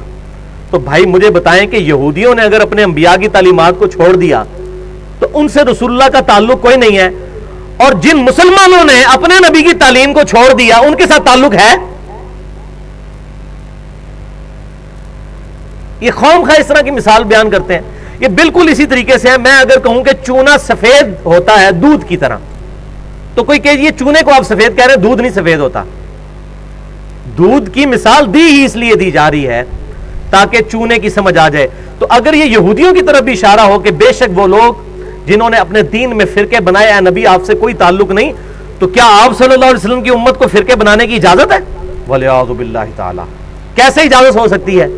قرآن پاک میں کیٹاگوریکل مسلمانوں کو خطاب کر کے, کافروں کو نہیں, مسلمانوں کو خطاب کر کے اللہ تبارک و تعالیٰ نے ارشاد فرمایا وَاعْتَصِمُوا بِحَبْلِ اللَّهِ جَمِيعًا وَلَا تَفَرَّقُوا, اللہ کی رسی کو مضبوطی سے تھام لو اور فرقہ واریت میں مت پڑو. اور یہ اللہ کی رسی قرآن ہے جو غدیر خم کی حدیث ہے صحیح مسلم کے اندر, وہ آگے میں انشاءاللہ بیان بھی کر دوں گا. اللہ کی کتاب اللہ کی رسی ہے، اس کو مضبوطی سے پکڑ لو اور فرقہ واریت میں مت بٹو۔ وَلِعَاذُ بِاللَّهِ تَعَالَى۔ اس پہ میں نے پوری گفتگو کی ہے، مسئلہ نمبر 72 کے نام سے میری 10 ویڈیوز میں سے 12 کلپ اٹھا کر تقریباً 2 گھنٹے کی گفتگو ہے۔ مسئلہ نمبر 72، فرقہ واریت، علماء اور بزرگ اور اتحاد امت۔ اس میں 10 لیکچرز میں سے کلپ اٹھا کر ایک انٹلیکچوئل ترتیب کے ساتھ گفتگو کی گئی ہے اسی آیت کے کانٹیکسٹ میں، اس لیے میں نے الگ سے پھر اس کے اوپر تفصیلی بات آج نہیں کرنی، لیکن یہاں پر کچھ اس ٹاپک سے ذرا سے ہٹ کر لیکن انڈائریکٹلی اس کے ساتھ تعلق ہے، 2-4 باتیں میں یہاں پر عرض کر دوں۔ ایک اور آیت جو ہم نے اپنے منہج پر پہلے نمبر پر لکھی ہوئی ہے، مسئلہ نمبر 72 میں بھی اس کو ڈسکس کیا، اور یہ ریسرچ پیپر نمبر 7 ہے جس کے اوپر یہ تینوں آیات لکھی ہوئی ہیں۔ پہلی آیت یہی ہے، وَمَن يَبْتَغِي غَيْرَ الْإِسْلَامِ دِينًا، اور جو کوئی اسلام کے علاوہ کوئی اور دین لے کر قیامت کے دن اللہ کے حضور پیش ہوا، فَلَن يُقْبَلَ مِنْهُ، تو اس سے اس کا دین قبول نہیں کیا جائے گا، وَهُوَ فِي الْآخِرَةِ مِنَ الْخَاسِرِينَ، اور ایسا شخص قیامت والے دن خسارے میں پڑ جائے گا۔ اسلام کے علاوہ کوئی اور دین قبول نہیں کیا جائے گا۔ Islam is the only acceptable religion in the sight of Allah. Allah کے حضور قابل قبول دین قیامت والے دن صرف اسلام ہے۔ اسی لیے سورہ آل عمران کے اندر یہ آیت آئی، ان الدین عند اللہ الاسلام، بے شک اللہ کے حضور دین تو صرف اسلام ہے، اور کوئی دین ایکسپٹیبل نہیں ہے۔ اب اسی کانٹیکسٹ میں قبر میں جو 4 سوال ہونے ہیں، جن کا میں نے شروع میں ذکر کیا کہ قبر میں 3 نہیں بلکہ 4 سوال ہوں گے، وہ معاملے کو کلیئر کریں گے۔ فرقہ واریت کے حوالے سے یہ بھی اہم ترین گفتگو ہے کہ یہ جتنی فرقہ واریت کی لعنت ہے اور مسجدوں کے باہر بریلوی، دیوبندی، اہل حدیث، اہل تشیع یہ بدعت کرنا، یہ میں نے بدعت ثابت کی ہے کتاب و سنت سے، اور تمام علماء کرائم جو ہیں، یعنی کہ مجرم علماء، کرائم انگلش والا علماء کرائم، ان کے سارے وصف سے میں نے اس میں سیٹل کیے مسئلہ نمبر 72 کے اندر، فرقہ واریت، علماء اور بزرگ اور اتحاد امت۔ تو علماء کرائم کو ایک اور اینٹی وینم اور لاجیکل آنسر فلسفی کی لینگویج میں، جس کو پنجابی میں کہتا ہوں پھکی، وہ یہ 4 سوالات قبر کے کہ بھائیو اگر یہی پریزنٹیشن ہوتی اللہ کے حضور قابل قبول تو آپ صلی اللہ علیہ وسلم اپنی امت کو بتا کر جاتے کہ مسجد کے باہر بریلوی، دیوبندی، اہل حدیث اور شیعہ لکھنا، بتایا کہیں پر؟ قرآن اور سنت کی تو ٹرم ہی مسلم ہے، یا اردو میں کہہ لیں مسلمان۔ بخاری اور مسلم کی متفق علیہ حدیث ہے، ہر مسلم پر ہفتے میں 1 دن غسل کرنا ضروری ہے جس میں وہ اپنے جسم کا میل دھوئے، اور بخاری اور مسلم میں ہی ملتا ہے کہ سنت ہے جمعے والے دن غسل کرنا، ویسے کسی بھی دن کر سکتے ہیں لیکن بہتر ہے جمعے کو کریں، البتہ ہفتے میں 1 دن نہانا ضروری ہے۔ وہاں الفاظ ہیں مسلم، اور اس سے بھی بڑھ کر مسئلہ نمبر 12 کے نام سے حیات مسیح اور نزول مسیح علیہ السلام کے ٹاپک پر میرا 1 گھنٹے کا لیکچر ہے۔ اس میں نے ایک حدیث بتائی تھی صحیح مسلم کی کہ قرب قیامت میں یہودیوں کا جب مسلمان قتال کریں گے تو اگر یہودی کسی درخت کے پیچھے بھی، کسی پتھر کے پیچھے بھی چھپا ہوگا تو وہ پتھر بھی پکارے گا، یا مسلم، اے مسلم، یا عبداللہ، اے اللہ کے بندے، یہودی میرے پیچھے چھپا ہے، اس کو قتل کر دیں۔ وہاں یہ نہیں ہے کہ یا اہل حدیث، یا سلفی، یا بریلوی، یا دیوبندی، یا شیعہ، نہیں، یا مسلم کے الفاظ ہیں صحیح مسلم میں۔ مشکاہ شریف کے اندر بھی جنگوں والے چیپٹر کے اندر یہ حدیث موجود ہے۔ البتہ ساتھ ہی آپ صلی اللہ علیہ وسلم نے فرمایا ایک درخت ایسا ہے، غرقد کا درخت، جو یہودیوں کو پناہ دے گا وہ نہیں بولے گا، اور آج اسرائیل کے اندر اس درخت کی کاشت بڑی تیزی کے ساتھ جاری ہے۔ البتہ اس میں اس دور کے اعتبار سے کیا مسلمانوں کا ایٹیچیوڈ اور لائے عمل ہونا چاہیے، وہی میں نے مسئلہ نمبر 12 کے اندر ڈیٹیل کے ساتھ حیات مسیح اور نزول مسیح علیہ السلام بیان کر چکا ہوں۔ تو مسلم یہ ٹرم ہے، اب یہ قبر میں جائیں گے نا تو سارا یہ بریلوی دیوبندی اہل حدیث شیعہ ختم ہو جائے گا. جو میں یہ بتانا چاہ رہا تھا, یہ چوتھا سوال امپورٹنٹ, اور پہلے 3 سوال بھی, لیکن آج تک ہم نے کبھی غور نہیں کیا. صحیح بخاری اور صحیح مسلم کی متفق علیہ حدیث ہے کتاب الجنائز چیپٹر میں کہ قبر میں 4 سوالات کیے جائیں گے. 4 کا عدد موجود نہیں, لیکن سوال جو بتائے گے وہ میں گن کے بتا رہا ہوں 4 ہے. کہ قبر میں یہ سوال ہوں گے. پہلا سوال ہوگا مر ربو کا, بتا تیرا رب کون ہے. دوسرا سوال ہوگا ما دینوں کا, تیرا دین کیا ہے. تو کیا خیال ہے کہ بریلوی دیوبندی اہل حدیث شیعہ یہ جواب دیا جائے گا یا کہا جائے گا دین الاسلام, میرا دین اسلام ہے. تو اگر قبر میں جا کر اسلام دین ہے تو قبر سے باہر بھی اسلام ہی دین ہونا چاہیے. ان مولویوں کو چھوڑو, ان شیخ الحدیث, شیخ القرآن اور مفتی اعظم اور فلانا اعظم, ان کو چھوڑو, انہوں نے اپنی قبروں میں جانا ہے, پتہ نہیں ان کے ساتھ کیا ہو رہا ہوگا. ہم تو اس کتاب کے پابند ہیں, سیدھی سی بات ہے. وہ اپنے اعمال اپنے ساتھ لے گئے, ہم کسی کے پابند نہیں ہیں. ہمیں ہمارے محبوب صلی اللہ علیہ وسلم بتا گئے کہ مومن جو ہے جواب دے گا میرا دین اسلام ہے. اب ہمارے حساب سے تو ایک تیسرا سوال بھی ہونا چاہیے تھا کہ تمہارا مسلک کیا ہے. اور جی اسلام تو سارے کہتے ہیں, مسلمان تو سارے کہتے ہیں. اگر ہم اہل حدیث اور دیوبند اور بریلوی اور شیعہ نہیں لکھیں گے تو فرق کیسے پتہ چلے گا. تو پھر اللہ تعالیٰ کو بھی چاہیے کہ فرشتوں کے ایک سوال ساتھ یہ بھی لگا لو اس کے ذیل میں, ایک جز نمبر 1 کہ دین تو بتا دیا, آپ بتائیں آپ کا مسلک کیا ہے. تو یہ مولویوں کے سارے ڈکوسلے ختم ہو جائیں گے جو ادھر انہوں نے مسجدوں کے باہر یہ مسلمانوں میں تفرقے ڈالے ہوئے ہیں. الحمدللہ اس وقت دنیا میں کئی مسلمان ملک ہیں جہاں پہ یہ تفرقہ نہیں ہے. ملیشیا کے اندر کسی مسجد کے باہر بریلوی دیوبندی اہل حدیث شیعہ نہیں لکھا ہوتا. سعودی عرب کے باہر مسجدوں کے باہر کسی مسجد کے سوائے اس کے نام کے, مسجد سیدنا ابوبکر, مسجد سیدنا علی, مسجد سیدنا امام بخاری, یہ اس طرح نام ہے, لیکن کسی مکتبہ فکر کا نام نہیں لکھا ہوا. یہ سب کانٹیننٹ انڈیا, پاکستان اور بنگلہ دیش کا یہ بےہودہ کلچر, اور یہی پھر انجیکٹ ہوا ہے چائنا کے اندر. آپ حیران ہوں گے, میں چائنا کے اندر گیا, جولائی 2004 کی بات ہے, مجھے حیرانگی ہوئی کہ چائنا کے مسلمان بھی بریلوی دیوبندی اہل حدیث اور شیعہ ہیں. حالانکہ ان بیچاروں کو پتہ ہی نہیں کہ بریلوی کیا چیز ہے, دیوبند کیا چیز ہے, اہل حدیث کیا چیز ہے, شیعہ کس چیز کا نام ہے. انڈیا کے شہر ہیں بریلی اور دیوبند.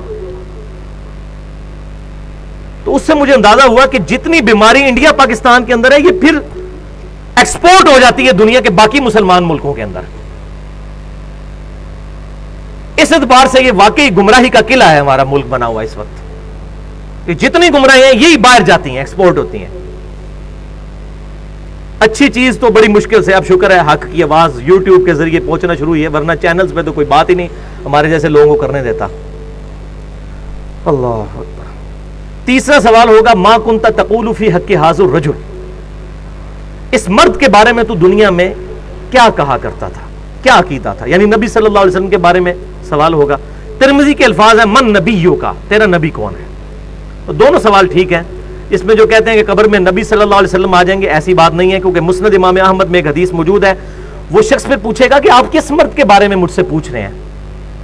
تو فرشتہ کہے گا الذی بعث فیکم, اس شخص کے بارے میں جس کو اللہ نے تم میں نبی بنا کر مبعوث کیا تھا. پھر کہے گا مومن ہوا محمد رسول اللہ, وہ تو اللہ کے رسول محمد تھے صلی اللہ علیہ وسلم. اس میں جتنی وہ چیما گوئیاں ہوتی ہیں وہ میں نے مسئلہ نمبر 7 کے نام سے حاضر و ناظر سے متعلق فرقہ وارانہ نظریات کا تحقیقی جائزہ, اس میں نے ڈیٹیل کے ساتھ اس چیز کو ایڈریس کیا. آج محل نہیں ہے, جس کو شوق ہو وہ دیکھ سکتا ہے. تیسرا سوال ہوگا کہ اس شخص کے بارے میں تو کیا کہا کرتا تھا, یا یہ سوال ہوگا کہ تیرا نبی کون ہے. اب ان 3 سوالوں کے بعد ایک چوتھا سوال ہے. جو مؤمن ہوگا, بخاری اور مسلم کے الفاظ ہیں کہ وہ تینوں سوالوں کے جواب دے دے گا کہ میرا رب اللہ ہے, میرا دین اسلام ہے, اور محمد صلی اللہ علیہ وسلم میرے پیغمبر ہیں. اس کے بعد جب وہ جواب دے لے گا تو جو مؤمن ہوگا, اس کے بارے میں مسند امام احمد میں انٹرنیشنل نمبرنگ کے مطابق 18,733 نمبر, اور سنن نبی داؤد کے اندر 3,212 اور 4,753, یہ 2 حدیثیں سنن نبی داؤد میں. الفاظ آگے چلتے ہیں کہ جب وہ جواب دے لے گا تو فرشتے پھر اس سے سوال پوچھیں گے کہ تجھے کیسے معلوم ہوئے ان سوالات کے جواب؟ یہ چوتھا سوال ہے جو چھپایا ہوا ہے مولویوں نے، کیونکہ مولویوں کی روٹی بند ہوگی، یہ چوتھا سوال بتا دیں، یہی تو اصل چیز ہے، صراط مستقیم اسی سے تو ملنا ہے۔ تو چوتھا سوال فرشتہ یہ پوچھیں گے کہ تجھے کیسے معلوم ہوا، تو نے کیسے یہ سوالوں کے جواب دے دیے؟ تو وہ مومن کہے گا میں نے کتاب اللہ پڑھی تھی تو میں نے اس کتاب کی تصدیق کی اور میں ایمان لے کر آیا۔ میں نے کیا چیز پڑھی تھی؟ کتاب اللہ۔ اور انڈیا، پاکستان اور بنگلہ دیش کا مولوی کہتا ہے قرآن و سنت ڈائریکٹ نہ پڑھنا، گمراہ ہو جاؤ گے۔ تو ان کی پبلک پھر کیا قبر میں جا کے جواب دے گی؟ قرآن جس نے پڑھا ہوگا نا، اب پتہ چل گیا کہ کس مومن نے، کون مومن ہے جس نے قبر کے اندر جا کے سوالوں کے جواب دینے ہیں، جس نے پوری زندگی قرآن پاک کو سوائے سورہ یاسین اور سورہ ملک کے، وہ بھی بغیر ترجمے کے پڑھنے کے علاوہ اس کی کوئی اہمیت نہیں سمجھی۔ اس نے خواہ کہنا ہے کہ میں نے کتاب اللہ پڑھی تھی تو تصدیق کی، خواہ تصدیق کی، اس کو تو پتہ ہی نہیں کتاب اللہ کے اندر کیا لکھا ہوا ہے۔ اتنے جھوٹ چل جان گے، کب فرشتہ نال تو نہیں جھوٹ بولیا جا سکتا، فرشتہ نال بولو گے اللہ انہوں دس دے گا، اللہ تعالیٰ بتا دے گا، فرشتوں کے ساتھ تو کوئی غلط بیانی نہیں کر سکتا۔ اور بخاری اور مسلم کے الفاظ اسی حدیث میں ہے کہ آپ صلی اللہ علیہ وسلم نے اس کے بعد سورہ ابراہیم جو سورت نمبر ہے 14، اس کی آپ صلی اللہ علیہ وسلم نے آیت نمبر 27 جو ہے وہ تلاوت فرمائی۔ اس کے بعد بخاری اور مسلم کے الفاظ ہیں، آپ کے قرآن پاک میں 260 نمبر پیج پہ پہلی آیت ہی یہی ہے، 260 نمبر پیج پہ، یثبت اللہ الذین آمنوا بالقول الثابت، اللہ تعالیٰ ثابت قدم کر دیتا ہے ایمان والوں کو اس صحیح قول کے اوپر۔ صحیح قول کون سا؟ کہ میرا رب اللہ ہے، میرا دین اسلام ہے، اور میرے پروفٹ آپ صلی اللہ علیہ وسلم ہے، فی الحیات دنیا، اس دنیا کی زندگی میں بھی، وفی الآخرہ، اور آخرت کی زندگی میں بھی، اور آخرت کی پہلی منزل قبر ہے، صحیح مسلم کی حدیث ہے، جو مر گیا اس کی آخرت شروع ہوگی۔ وَيُضِلُّ اللَّهُ الظَّالِمِينَ، اور اللہ تعالیٰ ظالموں کو گمراہ کر دیتا ہے۔ ظالم کون ہے؟ جو کتاب نہیں پڑھتے، وہ آگے آ جائے گا، ابھی تو منافق نے جو جواب دینے ہیں، اور اس کے جواب میں چوتھا سوال جو فرشتے کریں گے وہ آگے میں بتاتا ہوں۔ تو گمراہ کر دیتا ہے اللہ تعالیٰ ان ظالموں کو، خود نہیں گمراہ کرتا، انہوں نے گمراہی خریدی ہے۔ وَيَفْعَلُ اللَّهُ مَا يَشَاءُ، اور اللہ تعالیٰ جو چاہتا ہے کرتا ہے۔ اللہ تعالیٰ کو کوئی روک نہیں سکتا، زبردستی تو اس نے ہدایت نہیں دینی ہے، ہاں جو چاہتا ہے گمراہی اس کو دے گا، اور جو ہدایت چاہے گا وَالَّذِينَ جَاهَدُوا فِينَا لَنَهْدِيَنَّهُمْ سُبُلَنَا، سورہ العنکبوت کی آخری آیت ہے، جو لوگ ہماری راہ میں کوشش کریں گے ہم ان کے لیے اپنی راہیں کھول دیں گے۔ تو آپ صلی اللہ علیہ وسلم کے بخاری اور مسلم میں الفاظ ہیں، آپ نے سورہ ابراہیم کی آیت نمبر 27 تلاوت فرمائی اور کہا کہ یہ پڑھ کے دیکھ لو قرآن پاک میں کہ اللہ تعالیٰ ایمان والوں کو دنیا میں بھی قول ثابت کے اوپر قائم رکھتا ہے، اور آخرت یعنی قبر میں بھی، اور قیامت کے دن بھی۔ اور وہ قول ثابت کیا ہے؟ میرا رب اللہ ہے، میرا دین اسلام ہے، اور میرے پروفٹ محمد رسول اللہ امام کائنات صلی اللہ علیہ وسلم ہے۔ ہاں جی، اب آ جائیے جناب، منافق کے ساتھ کیا ہوگا؟ پہلا سوال پوچھا جائے گا مر ربو کا، تیرا رب کون؟ وہ کہے گا ہائی ہاتا لا ادری لا ادری، ہائے افسوس مجھے کچھ پتا نہیں، مجھے کچھ پتا نہیں۔ وَلِعَوْذُ بِاللَّهِ تعالی۔ آپ ذرا حسرت کا اندازہ لگائیں اس وقت جب انسان پر ہوگی۔ یہ نہ سمجھیے گا کہ یہ جو دنیا میں کلمے پڑھتے رہتے ہیں تو آخرت میں بھی کلمہ پڑھ لیں گے، اس طرح نہیں ہوگا، اتنا سوکھا کام نہیں ہے۔ وہ تو حدیث میں بتا چکا صحیح بخاری سے شروع میں کہ جس نے میری اطاعت کی وہ جنت میں جائے گا، اور جس نے میری نافرمانی کی اس نے میرا انکار کر دیا۔ انکار کرنے والے، جس نے دنیا میں رسول اللہ کی ماننے سے انکار کر دیا صلی اللہ علیہ وسلم، قبر میں کیسے رسول اللہ کو مان لے گا وہ؟ اللہ اکبر۔ منافق سے دوسرا سوال ہوگا، وہ کہے گا مجھے نہیں پتا۔ تیسرا سوال ہوگا، مجھے کہے گا مجھے نہیں پتا۔ اللہ اکبر۔ پھر چوتھا سوال اس سے ہوگا، وہ تجھے سوالوں کے جواب کیوں نہیں آ رہے؟ فرشتے پوچھیں گے یہ چوتھا سوال منافق سے، یا وہ جو گناہگار شخص ہے اس سے۔ تو اب آگے سے سنیں وہ کیا کہے گا۔ میرا خیال ہے اکثریت اللہ معافی دے شاید پاکستانیوں کی اسی جواب پر ہوگی۔ وہ کہے گا میں وہی کہتا تھا جو لوگ کہتے تھے، سن سنا کے سنی۔ اسی تے شروع تو یہ کر رہے ہیں، ہم تو شروع سے یہی کر رہے ہیں۔ میں وہی کہتا تھا جو لوگ کہتے تھے، یہ الفاظ بخاری اور مسلم دونوں میں موجود ہیں، اور میں انٹرنیشنل نمبر بھی بخاری کا بتا دوں 1374 کتاب الجنائز میں بخاری کے الفاظ ہیں. وہ کہے گا میں وہی کہتا تھا جو لوگ کہتے تھے چوتھے سوال کے جواب میں. اللہ اکبر والعیاذ باللہ تعالی. اب یہاں پر بات ختم نہیں ہوئی، اس لیے میں کہتا ہوں پڑھ پڑھا کے سنی بنے، سن سنا کے سنی نہیں، سن سنا کے سننی ہو جائیں گے. فرشتے پھر اس کو ڈانٹتے ہوئے کہیں گے تم نے خود پڑھ کر حق حاصل کرنے کی کوشش کیوں نہیں کی. یہ بھی اسی بخاری 1374 میں الفاظ ہیں، تم نے خود پڑھ کر حق حاصل کرنے کی کوشش کیوں نہیں کی. آگے پھر میں حق بجانب ہوں نا کہ پھر وہ آگے اس کو کہنا چاہیے، وہ قیامت والے دن تو کہے گا، وہ امام الانبیاء کی دعوت قرآن والے میں بھی ہے، اے اللہ ہمارے بزرگوں کو دگنا عذاب دے کہ ان کی وجہ سے ہم گمراہ ہوئے. تو پھر وہ کہے گا نا کہ سانو بزرگاں نے مار چھڑیا، انہوں نے دگنا عذاب دے. قرآن کے الفاظ ہیں، سورۃ العذاب کا آخری رکوع پڑھ کے دیکھ لیجئے، اے اللہ ہمارے بزرگوں کو دگنا عذاب دے. اور سورہ حمیم و سجدہ میں تو اس سے بھی سخت الفاظ ہیں، اے اللہ ہمارے بزرگوں کو ہمارے حوالے کر، ہم انہیں اپنے پاؤں کے نیچے روندیں جن کی وجہ سے ہم گمراہ ہوئے. اور اس پہ میں نے پورا 2 گھنٹے کا لیکچر دے دیا ہے، بالکل ننگا لیکچر،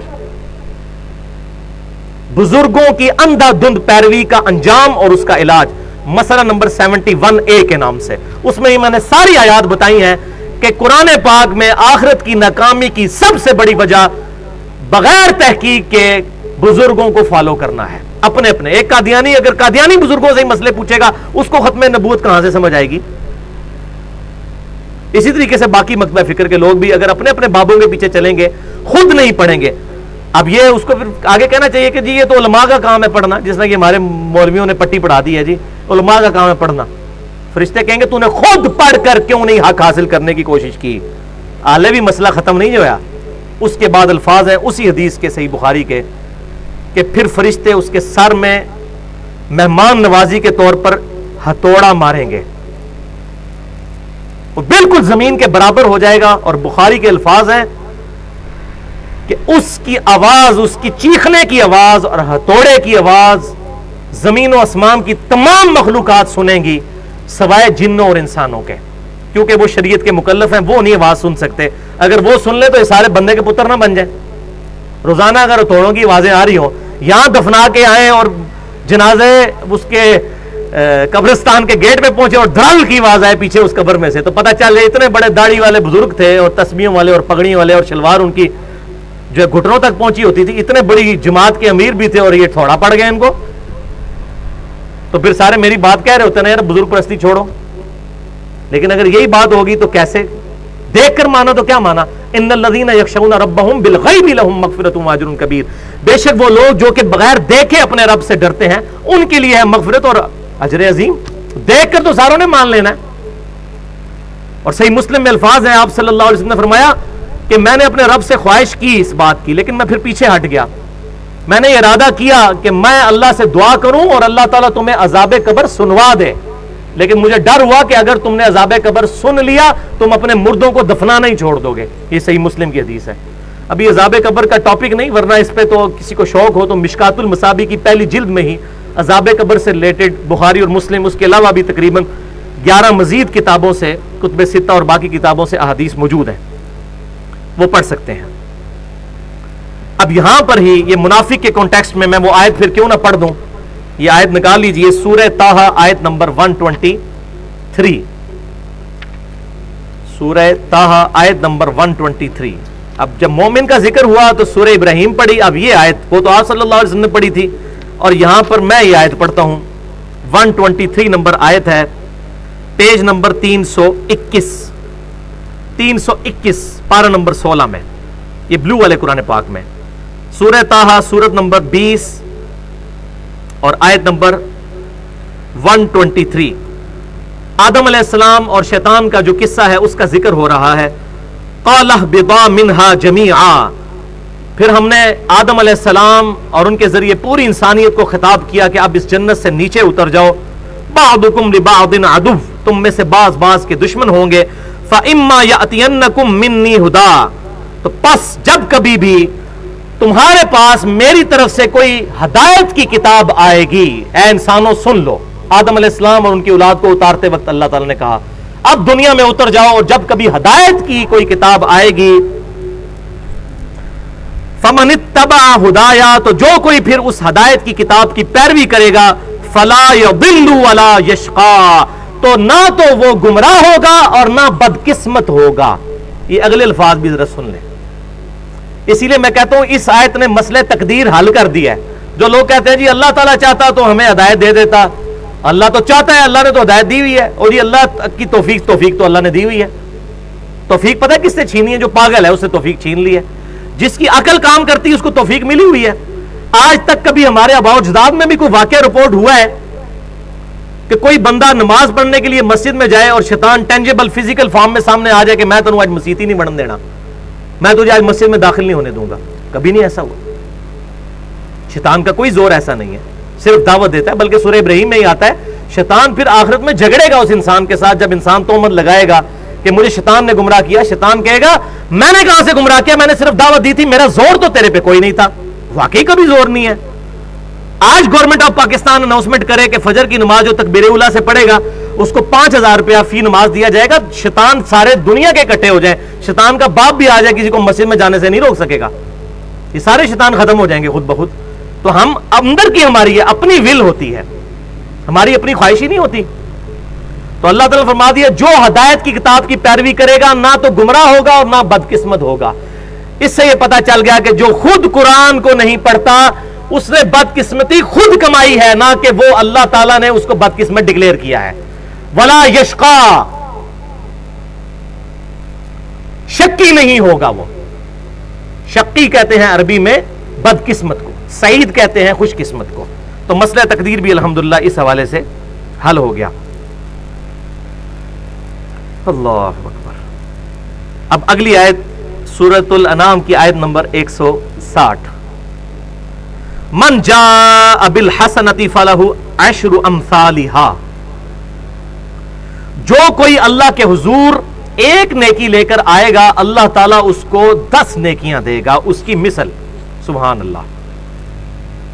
ومن جاء بالسیئۃ فلا یجزا الا مثلھا، اور جو کوئی اللہ کے حضور کوئی برائی لے کر آیا تو اس کے بدلے ایک ہی برائی اس کے لیے لکھی جائے گی۔ یہ اللہ کی رحمت ہے کہ نیکی کے بدلے 10 اور برائی کے بدلے صرف 1۔ وَهُمْ لَا يُظْلَمُونَ، اور ان پر ظلم نہ کیا جائے گا۔ ظلم کہاں سے ہونا ہے؟ اتنا بڑا فیکٹر آف سیفٹی رکھ دیا اللہ تعالیٰ نے۔ اس کو ہماری میکینیکل انجینئرنگ کی لینگویج میں کہتے ہیں فیکٹر آف سیفٹی۔ یعنی اگر کسی میٹل نے 10 ٹن وزن اٹھانا ہے نا تو وہ میٹل کی تھکنس بڑھا دی جاتی ہے، یا اس کا جو ہے کراس سیکشن ایسا بنایا جاتا ہے کہ وہ 100 ٹن وزن اٹھا سکے، حالانکہ ڈالا اس پہ 10 ٹن ہے جانا ہے، تو اس کو کہتے ہیں 10 کا فیکٹر آف سیفٹی ہے کہ 10 گنا طاقت ہے۔ تو اللہ تعالیٰ نے بھی 10 گنا فیکٹر آف سیفٹی لگا دیا کہ جو نیکی لے کر آئے گا اس کو 10 نیکیاں ملیں گی اور گناہ کے بدلے 1 گناہ۔ اور اس سے بھی بڑھ کر بخاری اور مسلم میں اللہ تعالیٰ کی رحمت کا اس حوالے سے ذکر اللہ تعالیٰ کے محبوب صلی اللہ علیہ وسلم نے فرما دیا۔ بخاری اور مسلم کی متفق علیہ حدیث ہے کہ آپ صلی اللہ علیہ وسلم نے فرمایا کہ جب کوئی شخص نیکی کا ارادہ کرتا ہے اللہ تعالیٰ نیکی کرنے سے پہلے ہی اس کے لیے ایک نیکی لکھ دیتا ہے ارادے کے اوپر، اور جب وہ نیکی کر لیتا ہے تو اللہ تعالیٰ اس کی نیکی کو 10 سے لے کر 700 گنا تک بڑھا دیتا ہے۔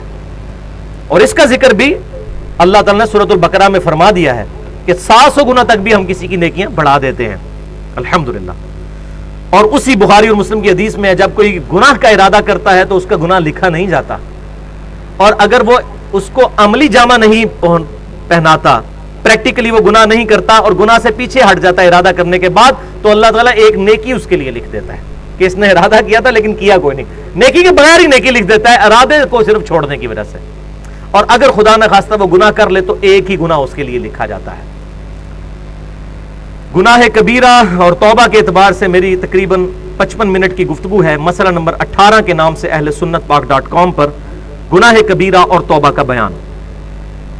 اب آ رہی ہیں جناب رکت انگیز آیات۔ صراط مستقیم ہے کیا؟ ابھی تک تو ہم نے صراط مستقیم کا کچھ بلیو سکیچ تو ہمیں پتا چل گیا تھا کہ محبوب صلی اللہ علیہ وسلم کا مبارک راستہ ہے، اب اس کی ڈیٹیل آ رہی ہے۔ آپ صلی اللہ علیہ وسلم کا صراط مستقیم کیا ہے؟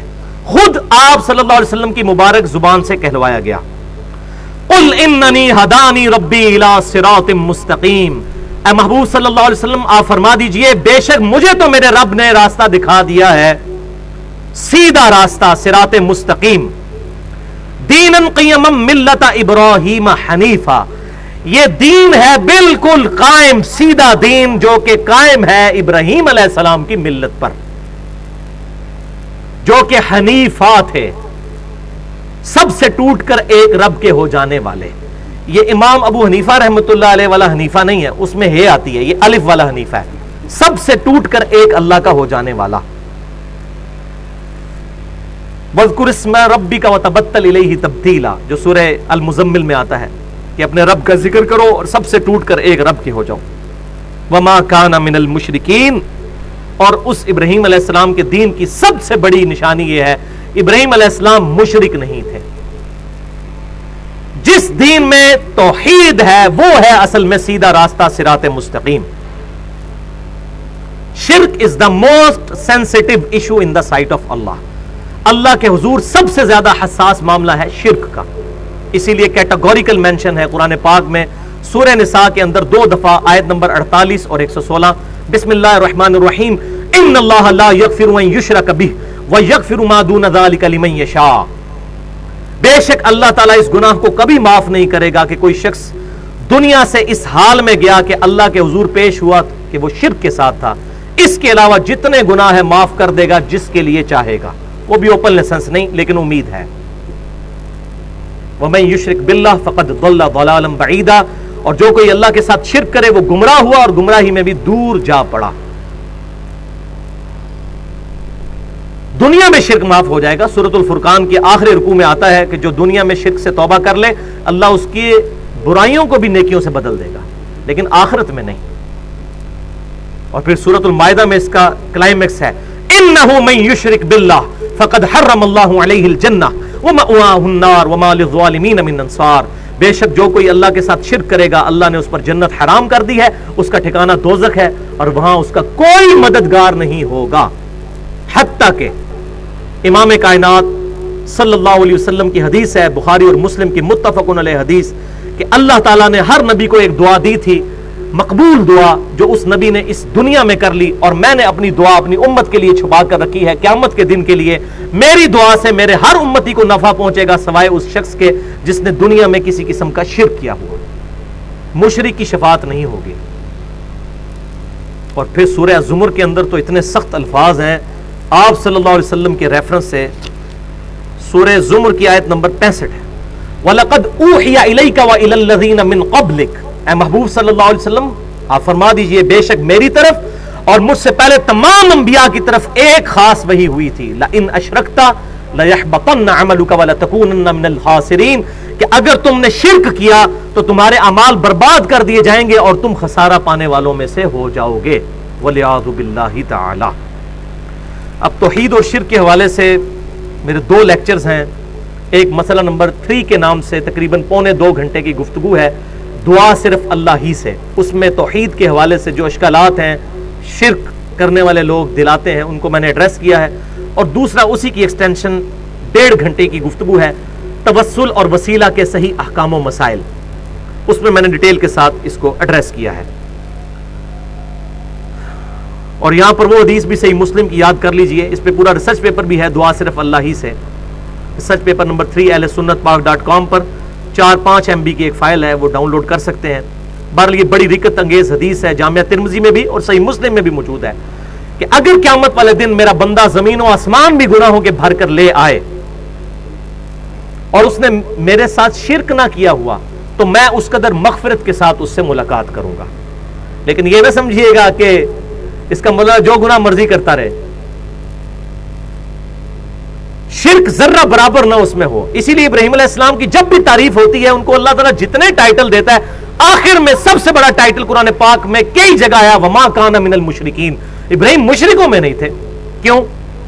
نفس کی پیروی بھی شرک کی ایک شکل ہے، لیکن یہ وہ شکل نہیں ہے کہ جو معاف نہیں ہوگی، یہ چھوٹا شرک ہے، ریاکاری ہو گیا، یہ چھوٹا شرک ہے، یہ قابل معافی ہے، شرک اکبر نہیں ہے، لیکن شرک کی تو شکل ہے۔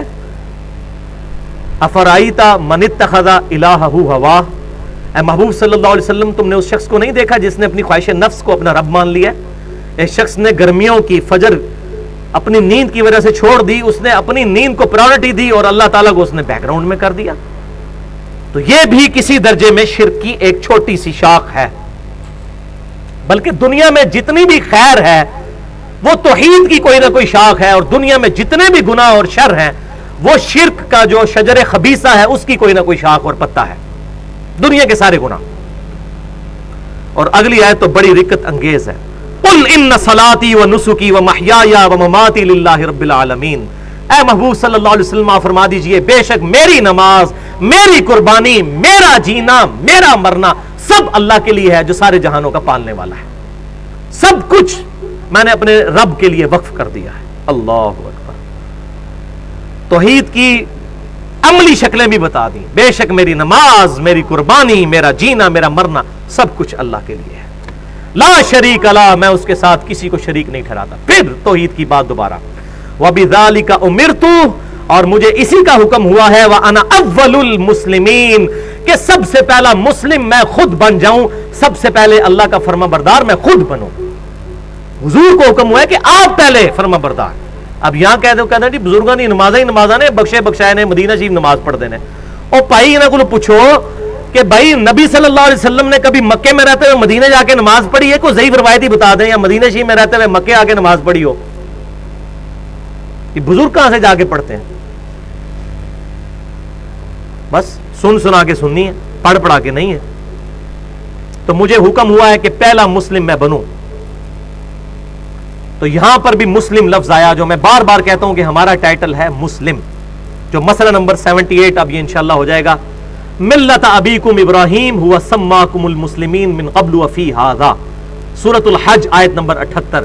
پیروی کرو ابراہیم علیہ السلام کے دین کی، جنہوں نے اس قرآن کے نزول سے پہلے تمہارا نام مسلم رکھا، اور اس کتاب میں بھی انڈورس کر دیا اللہ نے تمہارا نام مسلم.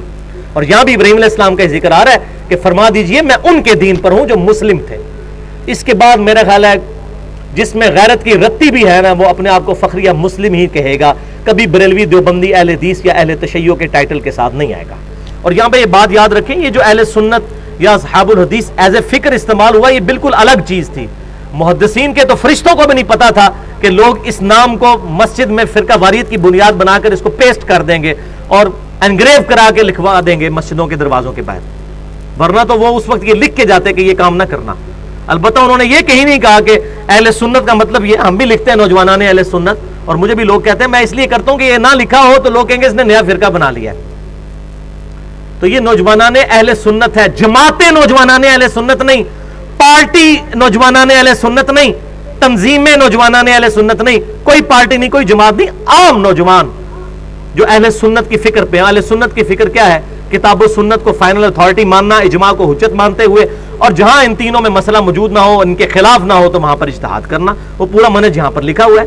ہماری ویب سائٹ ahlsunnatpak.com کے ٹائٹل پیج پہ پورا منہج لکھا ہوا ہے. اور یہاں پر وہ سخت بات بھی میں کر دوں، 14ویں سپارے کی پہلی آیت ہے سورۃ الحجر کی. ربما یود الذین کفروا لو کانوا مسلمین، تمنا کریں گے قیامت والے دن انکار کرنے والے لوگ کاش ہم دنیا میں مسلم ہوتے. تعویل خاص کے اعتبار سے تو کافروں کے بارے میں ہے، لیکن یہ نہ سمجھیے گا کہ ٹریفک سگنل توڑنا صرف عوام الناس کا جرم ہے. اگر ٹریفک سگنل والا سپاہی بھی اگر سگنل توڑتا ہے وہ بڑا مجرم ہے. بالکل اس طریقے سے اگر کافر اللہ تعالیٰ کی نافرمانی کرتا ہے وہ مجرم ہے، تو مسلمان اس سے بڑا مجرم ہوگا کہ اللہ کو مان کر بھی بغاوت کرے اس سے، والعیاذ باللہ تعالی. تو اس پہ میں نے ڈیٹیل کے ساتھ مسلم کہلوانا چاہیے اسی مسئلہ نمبر 72 کے اندر گفتگو کر چکا ہوں. مسئلہ جو ہے وہ فرقہ واریت، علماء و بزرگ اور اتحاد امت.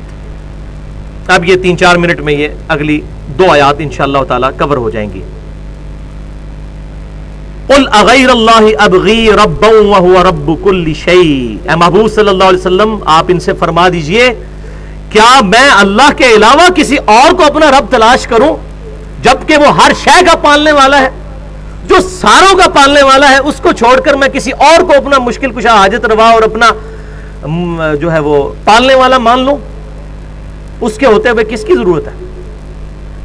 وَلَا تَكْسِبُ كُلُّ نَفْسٍ إِلَّا عَلَيْهَا. اور کوئی شخص بھی کوئی برائی نہیں کماتا مگر اس کا وبال اسی پر ہوگا. وَلَا تَزِرُ وَازِرَةٌ وِزْرَ أُخْرَى, اور کوئی جان کسی دوسری جان کا بوجھ نہیں اٹھائے گی. یہ اس زمانے میں بھی لوگ کہتے تھے کافروں کو کہ نبی کی بات نہ مانو, ہم قیامت الدین تمہیں بچا لیں گے. تو اس کا رد آ رہا ہے کہ کوئی نہیں کسی کا بوجھ نہیں اٹھا سکتا. ہاں کسی کے گناہوں کا بوجھ ضرور اٹھا سکتا ہے. وہ دوسری جگہ پر آتا ہے کہ اللہ تعالیٰ فرماتا ہے یہ اپنے گناہ کے بوجھ بھی اٹھائیں گے اور دوسروں کے گناہوں کے بوجھ میں بھی, لیکن ان دوسروں کے بھی گناہ میں کمی نہیں آئے گی. یہ نہیں ہے کہ ان کے گناہ فارغ ہو جائیں گے. تو قیامت والے دن کوئی کسی کے گناہ کا بوجھ نہیں اٹھائے گا. اب مجھے بتائیں یہ جو کہتے ہیں کہ جی شیخ عبد القادر جیلانی رحمۃ اللہ علیہ پر جھوٹ باندھتے ہیں کہ انہوں نے فرمایا جو میرا مرید ہو گیا میں اس وقت تک جنت میں نہیں جاؤں گا جب تک کہ جنت میں لے نہ جاؤں, اور ایک طرف بخاری اور مسلم کی حدیث بیان کر رہے ہوتے ہیں کہ قیامت والے دن تمام انبیاء بھی نفسا نفسی کر رہے ہوں گے. اس کا مطلب ہے کہ شیخ عبد القادر جیلانی کا درجہ انبیاء سے بھی زیادہ مانتے ہیں یہ لوگ, والعیاذ باللہ تعالی. قیامت والے دن شفاعت کا حق صرف آپ صلی اللہ علیہ وسلم کی مبارک ذات کو ہے. وہ بخاری اور مسلم کی درجنوں احادیث بلکہ دنیا کی ہر حدیث کی کتاب میں موجود ہے.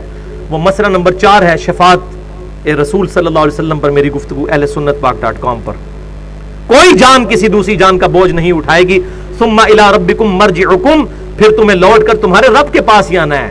کوئی نہیں, اکیلا رب. سورہ مریم کے اندر آتا ہے کہ قیامت والے دن ہر شخص اکیلے شخص کی حیثیت سے اللہ کے حضور پیش ہوگا. اللہ اکبر. اور وہ پرٹیکولر عیسیٰ علیہ السلام کے بارے میں آیا ہے. کرسچن کہتے تھے عیسیٰ علیہ السلام ہمیں بچا لیں گے. اللہ نے فرمایا عیسیٰ علیہ السلام کیا, ہر انسان اکیلے انسان کے شکل میں اللہ کے حضور 1 to 1 پیش ہوگا. اللہ اکبر. پھر تم لوٹائے جاؤ گے اپنے رب کی طرف. فَيُنَبِّئُكُم بِمَا كُنتُمْ فِيهِ تَخْتَلِفُونَ, وہ تمہیں پھر بتا دے گا جس معاملے میں تم دنیا میں جھگڑا کیا کرتے تھے. دنیا میں بے شک جھگڑے کرتے رہو, آخرت میں تو وہی ہونا ہے جو اللہ کا قانون ہے. وَهُوَ الَّذِي جَعَلَكُمْ خَلَائِفَ الْأَرْضِ, اور وہی ہے جس نے تمہیں خلیفہ بنایا ہے زمین میں اپنا. وَرَفَعَ بَعْضُكُمْ فَوْقَ بَعْضٍ, اور تم میں سے بعض کو بعض پر فضیلت دے دی ہے. کسی کو اونچلے درجے کا بنا دیا, کسی کو نچلے درجے کا. اس سے مراد ذات بات کی نہیں ہے, اس سے مراد ہے کس کو مالی اعتبار کے اعتبار سے اچھے سٹیٹس میں رکھا, کسی کو غریب رکھا. یعنی کسی کو مال دے کر آزمایا, کسی سے لے کر آزمایا, دونوں پر آزمائش ہے. وہ اگلی بات اسی کے ساتھ ہے. تو کسی کو درجوں میں اوپر رکھا, کسی کو نیچے. لِيَبْلُوَكُمْ فِي مَا آتَاكُمْ, تاکہ جو کچھ تمہیں دیا گیا وہ اس میں تمہیں آزمائے. تم اپنے شاکلہ کے اندر رہ کر, جو سورہ بنی اسرائیل میں آتا ہے, ہر بندے کو علیحدہ سے سرکمسٹانسز دیے گئے. اپنے اپنے شاکلہ کے اندر ایک بندے نے محنت کرنی ہے. جو اس کو مال, اس کو ہم نے اپنے ماں باپ خود چوز نہیں کیے, اپنی ذہانت خود چوز نہیں کی, اپنے حالات خود چوز نہیں کیے, لیکن جو کچھ ہمیں اللہ تعالیٰ کی طرف سے یہ گیون کنسٹرینٹس ہیں, اس کے اندر رہتے رہتے ہم نے اللہ تعالیٰ کو رسپانس کرنا ہے. اور یہاں پہ یہ بات یاد رکھیے گا, جو شخص اس دنیا میں ایسے حالات میں ہے کہ وہ 100 میں سے 90 نمبر لے سکتا تھا اور اس نے 80 نمبر لیے, وہ ناکام ہو گیا. اور کسی بیچارے کے حالات ہی ایسے تھے کہ 100 میں سے 50 لے سکتا تھا اور اس نے 50 لے لیے, وہ کامیاب ہو گیا. اس مثال کو سمجھ لیں. میں اپنے آفس میں بھی اکثر بتاتا ہوں, خصوصاً میرے تو کافی انجینئرز اور ڈاکٹرز جو ہیں وہ اسٹوڈنٹس ہیں, ملٹی نیشنل میں بھی جاب کرتے ہیں. ان کو میں یہ بات بتاتا ہوں کہ جو مزدور گرمیوں کے اندر سڑک کے کنارے پر کھدائی کر رہا ہے, آپ کیا سمجھتے ہیں کہ اس کا حساب اور ایک ملٹی نیشنل کمپنی میں ایئر کنڈیشنڈ آفس میں بیٹھنے والے کا حساب برابر ہوگا؟ نہیں, اس کا شاکلہ مختلف ہے. اس کو اس کے مطابق آزمایا جائے گا. اس بیچارے کی کبھی جماعت چھوٹ گئی یا نماز لیٹ ہو گئی یا کسی وجہ سے اس کو مجبوری میں روزہ چھوڑنا پڑ گیا, اس پہ وہ گرفت نہیں ہونے والی. لیکن جو ایئر کنڈیشن کمرے میں بیٹھا ہوا ہے, پورا دن بیٹھ کے آفس میں اپنی ای میلز تو چیک کر رہا ہے اور یوٹیوب کے اوپر میچ بھی دیکھ رہا ہے, اور مسجد میں جب زور کی نماز 1 یا 1:30 بجے ہوتی ہے, اس وقت ایئر کنڈیشن کمرے سے اٹھ کر ایئر کنڈیشن مسجد میں جا کر نماز نہیں پڑھ رہا, اور وہ کہے کہ میرا حساب اسی طرح ہونا ہے جس طرح اس بیچارے نے بھی نماز لیٹ کر دی, تو میں نے بھی خیر لیٹ کر دی, جماعت چھوڑ دی, تو کیا عقل مانتی ہے؟ تو یہ اللہ تعالیٰ فرما رہا ہے ہم تمہیں آزمائیں گے جو کچھ فی ما آتاکم, جو تمہیں سرکمسٹانسز دیے گئے ان کے اندر اندر تمہیں آزمایا جائے گا. تو بینیفٹ آف ڈاؤٹ ملے گا. جو بندہ ایک بیچارہ اس کے حالات ہی ایسے ہیں کہ اسے بڑی مشکل سے 2 وقت کی روٹی نصیب ہو رہی ہے, اس سے اللہ تعالیٰ یہ ایکسپیکٹ نہیں کر رہا کہ وہ پوری رات کھڑے ہو کر نوافل پڑھے یا جمعرات اور سوموار کے روزے رکھے. وہ نفلی باتیں اس سے نہیں ریکوائرڈ ہے, بس وہ موٹا موٹا فرض پورا کر دے, اس کے لیے کافی ہے. کہ جس کے حالات بالکل معاشی اعتبار سے بھی بہتر ہے، سرکمسٹانسی بہتر ہے، اور وہ کہے کہ جی میں کر لیا تو کیا ہوا، وَلِعَوْذُ بِاللَّهِ تعالی. یہ بات یاد رکھیے گا، یہ بڑا خطرناک معاملہ ہے. ان ربک سریع العقاب، بے شک تمہارا رب عذاب میں بھی جلدی فرمانے والا ہے، سزا دینے میں بھی جلدی فرمانے والا ہے. جلدی ہے جی، پتہ ہی کوئی نہیں چلنا. قرآن پاک میں آتا ہے قیامت والے دن لوگ کہیں گے ہم دنیا میں ایک یا آدھا دن رہے، بس اس سے زیادہ نہیں رہے. یہی ہوگا.